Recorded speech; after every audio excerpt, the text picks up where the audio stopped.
ex cátedra de Machado de Assis, vós, Iba Mendes. Padrinho, vós-me-sê assim fica cego. O quê? Vós-me-sê fica cego. Lê que é um desespero. Não, senhor, dê cá o livro. Caetaninha tirou-lhe o livro das mãos. O padrinho deu uma volta e foi meter-se no gabinete, onde lhe não faltavam livros. Fechou-se por dentro e continuou a ler. Era o seu mal. Lia com excesso. Lia de manhã, de tarde e de noite, ao almoço e ao jantar, antes de dormir, depois do banho. Lia andando, lia parado, lia em casa e na chácara, lia antes de ler e depois de ler, lia toda a casta de livros, mas especialmente direito, em que era graduado, matemáticas e filosofia. Ultimamente dava-se também às ciências naturais. Pior que cego, ficou aluado. Foi pelos fins de 1873, na Tijuca, que ele começou a dar sinais de transtorno cerebral. Mas, como eram leves e poucos, só em março ou abril de 1874 é que a afilhada lhe percebeu a alteração. Um dia, almoçando, interrompeu ele a leitura para lhe perguntar: como é que eu me chamo? Como é que padrinho se chama? Repetiu ela espantada. Chama-se Fulgêncio. De hoje em diante chamar-me-ás Fulgêncios. E, enterrando a cara no livro, prosseguiu na leitura. Caetaninha referiu o caso às mucamas, que lhe declararam desconfiar desde algum tempo que ele não andava bom. Imagine-se o medo da moça. Mas o medo passou depressa para só deixar a piedade que lhe aumentou a afeição. Também a mania era restrita e mansa. Não passava dos livros. Fulgêncio vivia do escrito, do impresso, do doutrinal, do abstrato, dos princípios e das fórmulas. Com o tempo chegou não já a superstição, mas a alucinação da teoria. Uma de suas máximas era que a liberdade não morre onde restar uma folha de papel para decretá-la. E um dia, acordando com a ideia de melhorar a condição dos turcos, redigiu uma constituição que mandou de presente ao ministro inglês, em Petrópolis. De outra ocasião, meteu-se a estudar nos livros a anatomia dos olhos, para verificar se realmente eles podiam ver, e concluiu que sim. Digam-me se em tais condições a vida de Caetaninha podia ser alegre. Não lhe faltava nada, é verdade, porque o padrinho era rico. Foi ele mesmo que a educou desde os 7 anos, quando perdeu a mulher. Ensinou-lhe a ler e escrever, francês, um pouco de história e geografia, para não dizer quase nada, e incumbiu uma das mucamas de lhe ensinar crivo, renda e costura. Tudo isso é verdade, mas Caetaninha fizera 14 anos, e se nos primeiros tempos bastavam os brinquedos e as escravas para diverti-la, era chegada a idade em que os brinquedos perdem de moda e as escravas de interesse, em que não há leituras nem escrituras que façam de uma casa solitária na Tijuca um paraíso. Descia algumas vezes, raras, e de corrida. Não ia a teatros nem bailes. Não fazia nem recebia visitas. Quando via passar na estrada uma cavalgada de homens, de senhoras, punha a alma na garupa dos animais e deixava-a ir com eles, ficando-lhe o corpo ao pé do padrinho, que continuava a ler. Um dia, estando na chácara, viu parar ao portão um rapaz, montado numa bestinha, e ouviu que lhe perguntava se era ali a casa do doutor Fulgêncio. Sim, senhor, é aqui mesmo. Podia falar-lhe? Caetaninha respondeu que ia ver. Entrou em casa e foi ao gabinete, onde achou o padrinho remoendo, com a mais voluptuária e beata das expressões, um capítulo de Hegel. Mocinho? Que mocinho? Caetaninha disse-lhe que era um mocinho vestido de luto. De luto? Repetiu o velho doutor, fechando precipitadamente o livro. Há de ser ele. Esquecia-me de dizer, mas há tempo para tudo, que 3 meses antes falecera um irmão de Fulgêncio, no norte, deixando um filho natural. Como o irmão, dias antes de morrer, lhe escrevera recomendando o órfão que ia deixar, Fulgêncio mandou que este viesse para o Rio de Janeiro. Ouvindo que estava ali um mocinho de luto, concluiu que era o sobrinho, e não concluiu mal. Era ele mesmo. Parece que até aqui nada há que destoe de uma história ingenuamente romanesca. Temos um velho lunático, uma mocinha solitária e suspirosa, e vemos despontar inopinadamente um sobrinho. Para não descer da região poética em que nos achamos, deixo de dizer que a mula em que o Raimundo veio montado foi reconduzida por um preto ao alugador. Passo também por alto as circunstâncias da acomodação do rapaz, limitando-me a dizer que, como o tio, à força de viver lendo, esquecera inteiramente que eu mandara buscar, nada havia em casa preparado para recebê-lo. Mas a casa era grande e abastada. 1 hora depois estava o rapaz aposentado no lindo quarto, donde podia ver a chácara, a cisterna antiga, o lavadouro, basta folha verde e vasto céu azul. Creio que ainda não disse a idade do hóspede. Tem 15 anos e um ameaço de buço. É quase uma criança.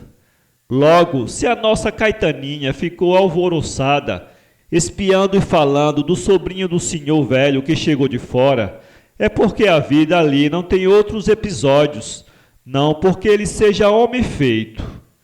Essa foi também a impressão do dono da casa. Mas aqui vai a diferença. A afilhada não advertia que o ofício do buço é virar bigode, ou se pensou nisso, fê-lo tão vagamente que não vale a pena de o pôr aqui. Não assim o velho Fulgêncio. Compreendeu este que havia ali a massa de um marido e resolveu casá-los. Mas viu também que, a menos de lhes pegar nas mãos e mandar que se amassem, o acaso podia guiar as coisas por modo diferente. Uma ideia traz outra.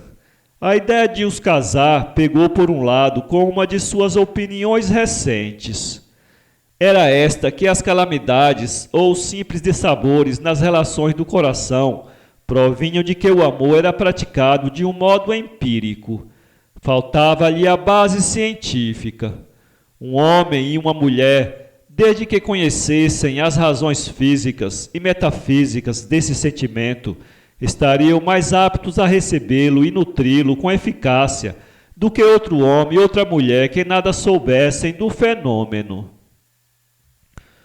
Os meus pequenos estão verdes, dizia ele consigo. Tenho 3 a 4 anos diante de mim e posso começar desde já a prepará-los. Vamos com lógica. Primeiro os alicerces, depois as paredes, depois o teto. Em vez de começar pelo teto, dia virá em que se aprenda a amar como se aprende a ler. Nesse dia, estava atordoado, deslumbrado, delirante. Foi às estantes, desceu alguns tomos, astronomia, geologia, fisiologia, anatomia, jurisprudência, política, linguística, abriu-os, folheou-os, comparou-os, extratou daqui e dali, até formular um programa de ensino.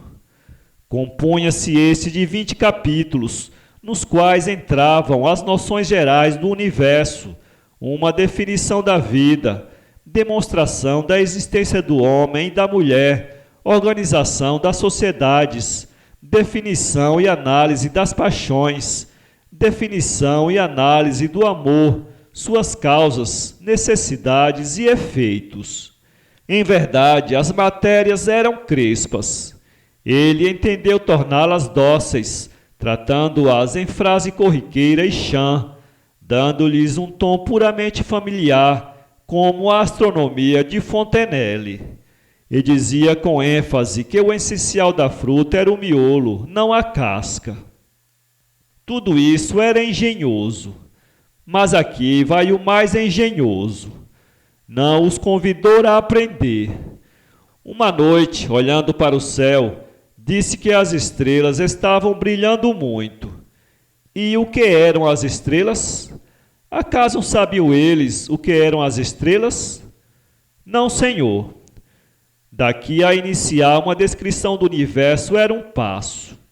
Fulgêncio deu o passo com tal presteza e naturalidade que os deixou encantados, e eles pediram a viagem toda. Não, disse o velho, não esgotemos tudo hoje, nem isto se entende bem senão devagar, amanhã ou depois. Foi assim, sorrateiramente, que ele começou a executar o plano. Os dois alunos, assombrados com o mundo astronômico, pediam-lhe todos os dias que continuasse, e, posto que no fim desta primeira parte Caetaninha ficasse um tanto confusa, ainda assim quis ouvir as outras coisas que o padrinho lhe prometeu. Não digo nada da familiaridade entre os dois alunos, por ser coisa óbvia. Entre 14 e 15 anos, a diferença é tão pequena que os portadores das duas idades não tinham mais que dar a mão um ao outro. Foi o que aconteceu. No fim de 3 semanas, pareciam ter sido criados juntos. Só isto bastava mudar a vida de Caetaninha. Mas Raimundo trouxe-lhe mais. Não há 10 minutos, vimos-la olhar com saudade as cavalgadas de homens e damas que passavam na estrada. Raimundo matou-lhe a saudade, ensinando-lhe a montaria, apesar da relutância do velho, que temia algum desastre. Mas esse cedeu e alugou 2 cavalos. Caetaninha mandou fazer uma linda amazona. Raimundo veio à cidade comprar-lhe as luvas e um chicotinho. Com o dinheiro do tio, já se sabe, que também lhe deu as botas e os demais aparelhos masculinos. Daí a pouco era um gosto vê-los ambos, galhardos e intrépidos, abaixo e acima da montanha. Em casa brincavam à larga, jogavam damas e cartas, cuidavam de aves e plantas. Brigavam muita vez, mas, segundo as mucamas, eram brigas de mentira, só para fazerem as pazes depois. Era o pico do arrufo. Raimundo vinha às vezes à cidade a mandado do tio. Caetaninha ia esperá-lo ao portão, espiando ansiosa.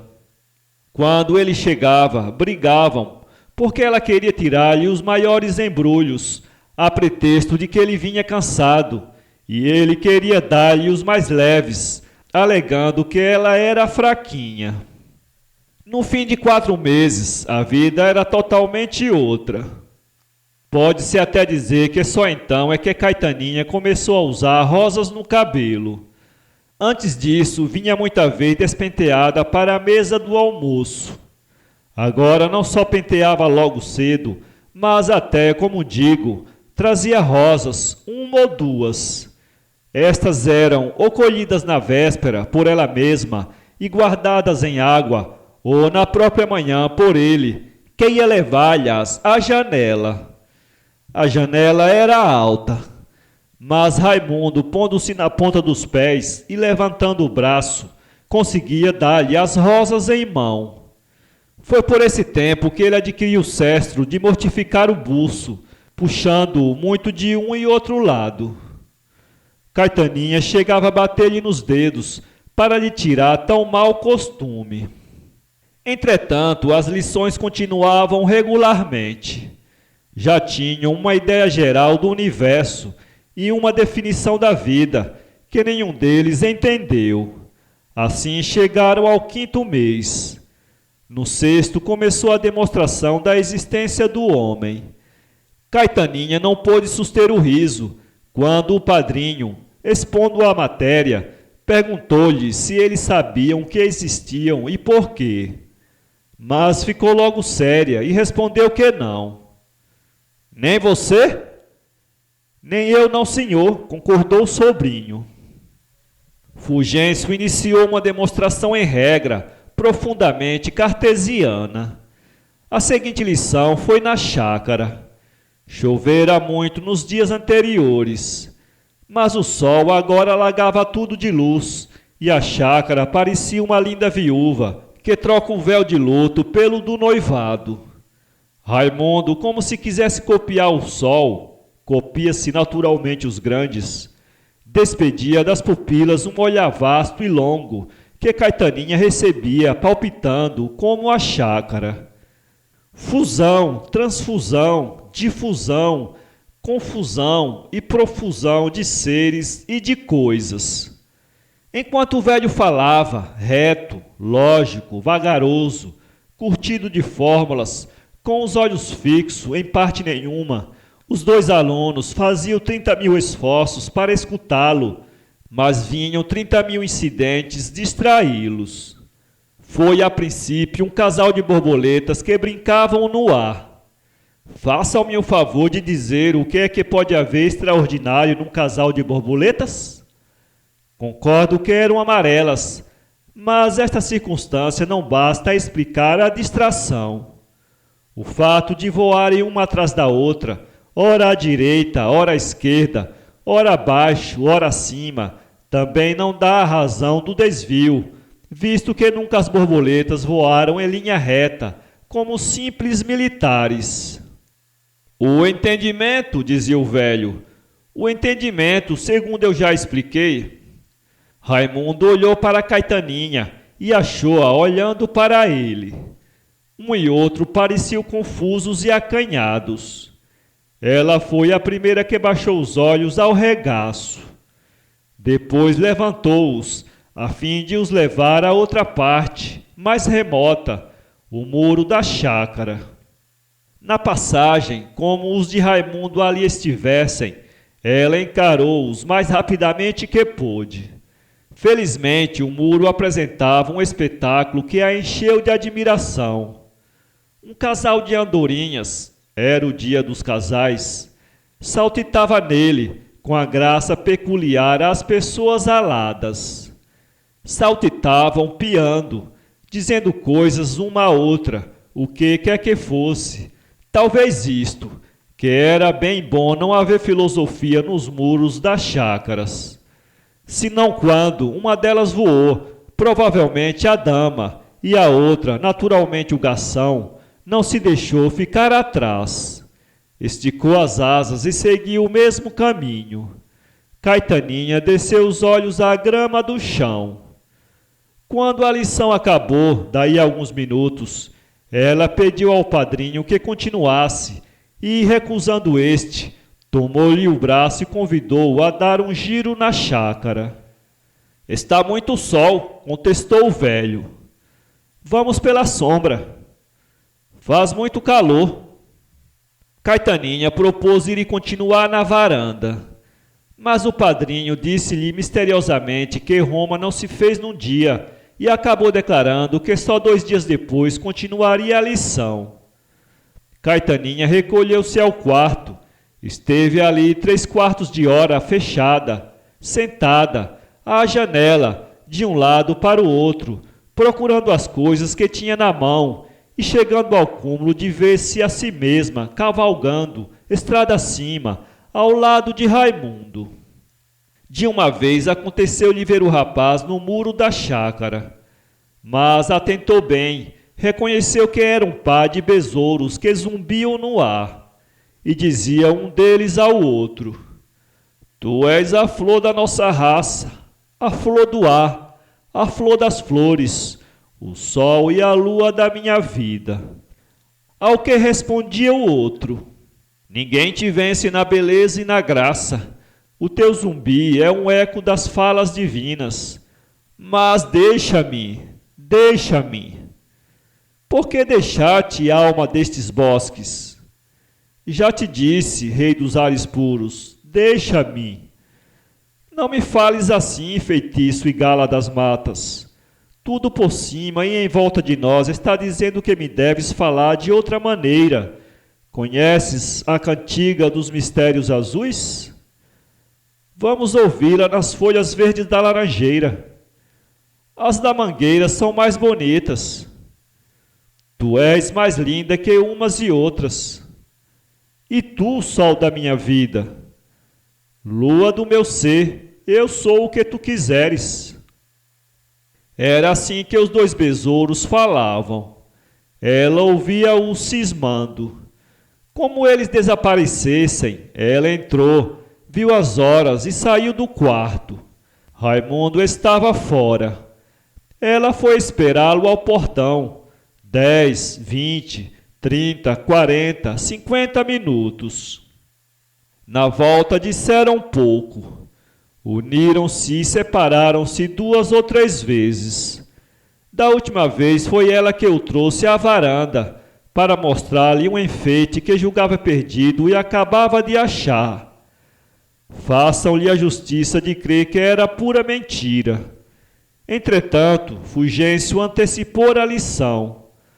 Deu-a no dia seguinte, entre o almoço e o jantar. Nunca a palavra lhe saiu tão límpida e singela. E assim devia ser. Tratava-se da existência do homem, capítulo profundamente metafísico, em que era preciso considerar tudo e por todos os lados. Estão entendendo? Perguntava ele. Perfeitamente. E a lição seguiu até o fim. No fim, deu-se a mesma coisa da véspera. Caetaninha, como se tivesse medo de ficar só, pediu-lhe para continuar ou passear. Ele recusou uma e outra coisa, bateu-lhe paternalmente na cara e foi encerrar-se no gabinete. Para a semana, pensou o velho doutor, dando volta à chave. Para a semana entro na organização das sociedades. Todo o mês que vem e o outro é para definição e classificação das paixões. Em maio passaremos ao amor. Já será tempo. Enquanto ele dizia isto e fechava a porta, alguma coisa ressoava do lado da varanda, um trovão de beijos, segundo disseram as lagartas da chácara. Mas para as lagartas qualquer pequeno rumor vale um trovão. Quanto aos autores do ruído, nada positivo se sabe. Parece que o marimbondo, vendo Caetaninha e Raimundo unidos nessa ocasião, concluiu da coincidência para a consequência e entendeu que eram eles. Mas um velho gafanhoto demonstrou a inanidade do fundamento, alegando que ouvira muitos beijos outrora em lugares onde nem Raimundo nem Caetaninha puseram os pés. Convenhamos que este outro argumento não prestava para nada. Mas tal é o prestígio de um bom caráter, que o gafanhoto foi aclamado como tendo ainda uma vez defendido a verdade e a razão. E daí pode ser que fosse assim mesmo. Mas um trovão de beijos? Suponhamos 2.